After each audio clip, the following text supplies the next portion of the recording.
சொந்த ஊரை விட்டு மற்ற ஊருக்கு இல்லை மற்ற நாடுகளுக்கு போயிருக்கீங்களா? ஸோ உங்களுக்கு இப்போ நான் சொல்ல போகிற விஷயம் ரொம்பவே யூஸ்ஃபுல்லாக இருக்கும். இப்போது நீங்கள் சென்னையை விட்டு வேலை தேடி மும்பை மாதிரி ஒரு ஊருக்கு போயிருக்கீங்கன்னு வச்சுக்கோங்க. அந்த ஊரில் ஹிந்தி தான் பேசுவாங்க. ஹிந்தி பேசுகிறவங்க கிட்ட ஹிந்தி தெரியாது போடான்னு சொல்ல முடியாது. ஏன்னா நாம தான் அவங்க ஊருக்கு போயிருக்கோம், அவங்க பதிலுக்கு நம்மள போடான்னுவாங்க. ஸோ நாம் பேசுகிற தமிழ் அவங்களுக்கு தெரியாது, அவங்க பேசுகிற ஹிந்தி நமக்கு தெரியாதுன்னா 2 பேருக்கும் காமனாக இருக்கிற ஒரே லாங்குவேஜ் இங்கிலீஷ். இந்த இடத்துல ஒருத்தங்க உங்ககிட்ட நீ எங்கே இருந்து வரேன்னு கேட்கும்போது, இப்போ மும்பையில் ஒரு தமிழால் இருக்காரு, நீ எங்கே இருந்து வரேன்னு கேட்கும்போது தமிழில் நம்ம என்ன சொல்கிறோம்? நான் சென்னையிலேருந்து வரேன். ஆனால் அதே இங்கிலீஷில் நம்ம சொல்லும்போது ஐ எம் கம்மிங் ஃப்ரம் சென்னைன்னு சொல்கிறோம், கரெக்டா? ஆனால் கம்மிங் யூஸ் பண்ணக்கூடாது. ஐ ஆம் ஃப்ரம் சென்னைன்னு தான் சொல்லணும்.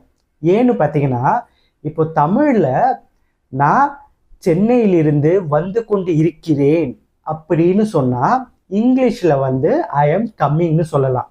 ஆனால் நீங்கள் வந்து ஆஃபீஸில் தான் இருக்கீங்க, அப்போ வந்து ஐ எம் கம்மிங் ஃப்ரம் சென்னைன்னு சொன்னால் அது பொய் தானே, கிராமட்டிக்கல் மிஸ்டேக். நீங்கள் ஒரு ட்ரெயினில் மும்பைக்கு வந்துட்டு இருக்கீங்க, அப்போ யாரோ ஒருத்தர் உங்களுக்கு கால் பண்ணுறாரு, ஏய் எங்கே இருந்துடா வர அப்படின்னு மும்பைக்காரன் அவனுக்கு தெரிஞ்ச தமிழில் பேசுகிறான். அவன்கிட்ட நீங்கள் வந்து I am coming from Chennai on my way to Mumbai அப்படின்னு சொல்லலாம். ஆனால் ஆல்ரெடி நீங்கள் ஆஃபீஸில் இருக்கீங்க, அப்போது கம்மிங் ஃப்ரம் சென்னைன்னு சொல்லக்கூடாது. சிம்பிளாக சொல்லணும்னா அந்த கம்மிங்கில் இருக்கிற ஐஎன்ஜி இருக்குது பார்த்தீங்களா, அதை தூக்கிடுங்க.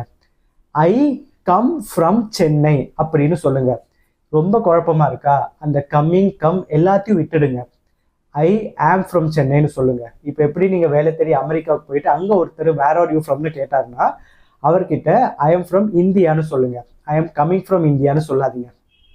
I am from India. சென்னையிலேருந்து வரீங்களா, மும்பையில் போய் வேலை தேடி போயிருக்கீங்களா, ஐ எம் ஃப்ரம் சென்னைன்னு சொல்லுங்க. மதுரையிலேருந்து வரீங்களா, I am from Madurai. Tirunelveli, I am from Tirunelveli. So இந்த மாதிரி ஐ எம் கம்மிங், அந்த கம்மிங்கை யூஸ் பண்ணாதீங்க. எப்போ கம்மிங் யூஸ் பண்ணலான்னா, நீங்கள் நிஜமாவே ஆஃபீஸ்க்கு பைக்கில் போய்கிட்டு இருக்கீங்க, உங்கள் கலீக் வந்து டே மச்சான் வேர் ஆர் யூன்னு கேட்குறாரு, அவர்கிட்ட சொல்லலாம் மச்சான் மச்சான் ஐ எம் கம்மிங் டா, ஐ எம் ஆன் த வே. மற்றபடி கம்மிங்கை யூஸ் பண்ணவே கூடாது. ஐ கம் ஃப்ரம் சென்னை இல்லைன்னா ஐ ஆம் ஃப்ரம் சென்னை. இந்த மாதிரி சின்ன சின்ன விஷயங்களை நீங்கள் சரியாக சொன்னீங்கன்னா, எப்படி சின்ன வெங்காயம் பெரிய வித்தியாசம்னு சொல்கிற மாதிரி சின்ன விஷயங்களை நீங்கள் இங்கிலீஷில் கரெக்டாக பேசுனீங்கன்னா அது உங்களுக்கு பெரிய கான்ஃபிடென்ஸை தரும். அந்த கான்ஃபிடென்ஸ் வளர்ந்தாலே போதுமேங்க. நாம் வேலை பண்ணுற இடம் நாம் ஒன்றும் இங்கிலீஷ் வாதியாராக வேலைக்கு போகல, கம்யூனிகேஷனுக்கு தானே இங்கிலீஷை யூஸ் பண்ணுறோம். அந்த கம்யூனிகேஷனை நம்ம சரியாக பேசணும்னா சின்ன சின்ன விஷயங்களில் கான்ஃபிடென்ட்டாக பேசினாலே போதும். வேறு மாநிலங்களில் வேலைக்கு போனீங்கன்னா அந்த பாஷையை கற்றுக்க டைம் ஆகும். அது வரைக்கும் இங்கிலீஷில் கான்ஃபிடென்ட்டாக பேசுங்க. அதுக்கு ஃபஸ்ட்டு நீங்கள் என்ன செய்யணும்? ஒருத்தர் எங்கேருந்து வரீங்கன்னு இங்கிலீஷில் கேட்டாருன்னா I come from Chennai, I am from Chennai, அந்த மாதிரி சொல்லி பழகிக்கோங்க.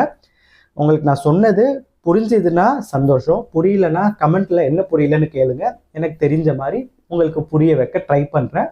வீடியோ பிடிச்சிருந்தா லைக் பண்ணுங்கள், மறக்காமல் சேனலை சப்ஸ்கிரைப் பண்ணுங்கள். இந்த மாதிரி நிறைய சின்ன சின்ன விஷயங்களை உங்களுக்கு விரிவாக தெளிவாக என்னால் முடிஞ்ச வரைக்கும் சொல்ல ட்ரை பண்ணுறேன். Tata, bye bye.